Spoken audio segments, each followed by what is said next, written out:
Restore ہوگا. تو آپ ہمیں تانا دیتے ہیں. ڈیموکریسی کو خود آپ نے تباہ و برباد کیا اس ملک کے اندر. آپ ہمیں اس کا مجرم ٹھہراتے ہیں. ہمارے زمانے میں تو ہم تو آپ کے گھر چل کے گئے تھے. ہم تو مجھے ضرورت نہیں تھی جانے کی. وہ میں ووٹ مانگنے نہیں گیا تھا اس سے. کوئی میں اس کو میں یہ نہیں کہنے گیا تھا کہ آؤ اسمبلی میں آپ مجھے ووٹ آف کانفیڈنس دو یا میری مدد کرو یا میں پھنس گیا ہوں آؤ ہمیں اس سے نکالو.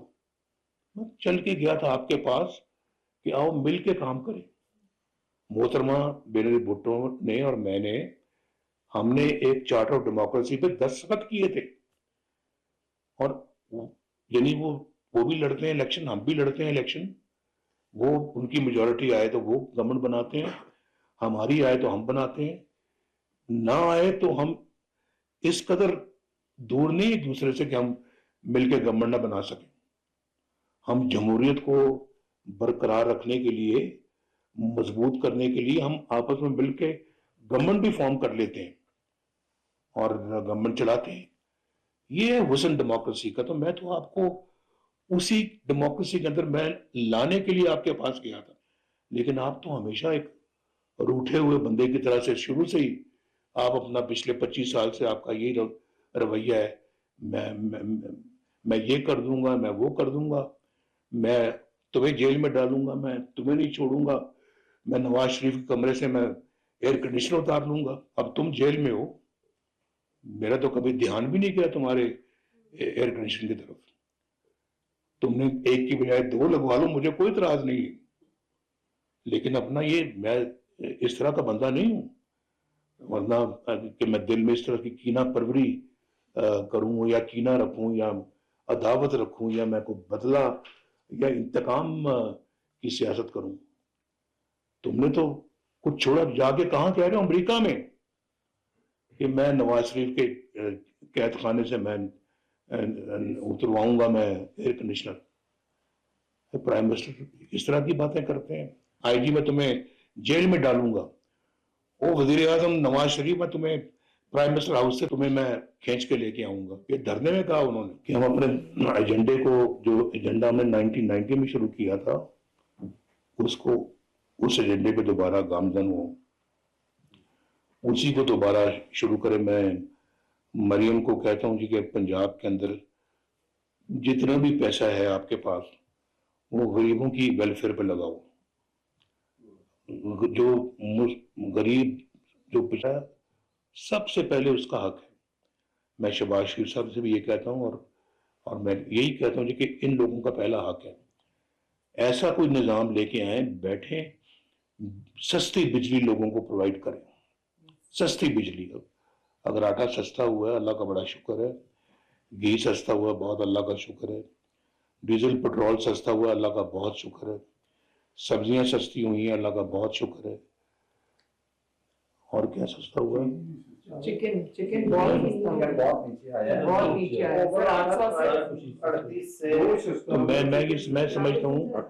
میں سمجھتا ہوں جی کہ ایسی پالیسی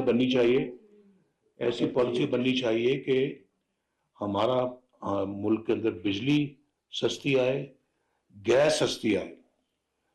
ان 2 چیزوں پہ فوکس ہونا چاہیے حکومت کا. اور آپ ماشاءاللہ سینٹ میں بیٹھے ہوئے ہیں, آپ بھی وہاں پر ان چیزوں کے لیے آواز اٹھائیں. مسلم لیگ نون کے صدر میاں محمد نواز شریف کی سینٹ میں پارلیمانی پارٹی سے گفتگو. کہہ رہے تھے کہ جنگلہ بس کہنے والے اربوں روپے کھا کر چلے گئے. انکوائری ضروری ہے کہ ملک کے ساتھ کس نے کیا کچھ کیا. میٹرو بس گھپلوں کی انکوائری سامنے نہیں لائی گئی. شاہد خاقان عباسی عمدہ انسان ہیں. شاہد خاقان عباسی نے بہادری کے ساتھ میرے ساتھ جیل کاٹی ہے. چیزوں کی قیمتیں کم ہونے سے عوام نے سکھ کا سانس لیا ہے. مریم نواز دن رات محنت کر رہی ہیں, انہیں شاباش دوں گا. آٹے کی قیمت کم ہونے میں مریم نواز کا کردار ہے. ایسے محنت کریں گے تو ملک بحرانوں سے نکل جائے گا. ہمیں تانا دینے والوں نے جمہوریت کو نقصان پہنچایا ہے. میں بنی گالا ووٹ مانگنے نہیں گیا تھا. میاں نواز شریف کا یہ کہنا تھا. بانی پی ٹی آئی کے پاس مدد مانگنے نہیں گیا تھا. میں نے ان سے کہا آئیں مل کر کام کریں. بے نظیر بھٹو اور میں نے میثاق جمہوریت پر دستخط کیے. ہم جیل میں تھے تو آپ نے اے سی اتروا دیے تھے. آپ جیل میں ہیں, میرا تو دھیان بھی ایئر کنڈیشن کی طرف نہیں کیا گیا. ایسی پالیسی ہونی چاہیے کہ عوام کو بجلی اور گیس سستی ملے. میاں محمد نواز شریف کا یہ کہنا تھا.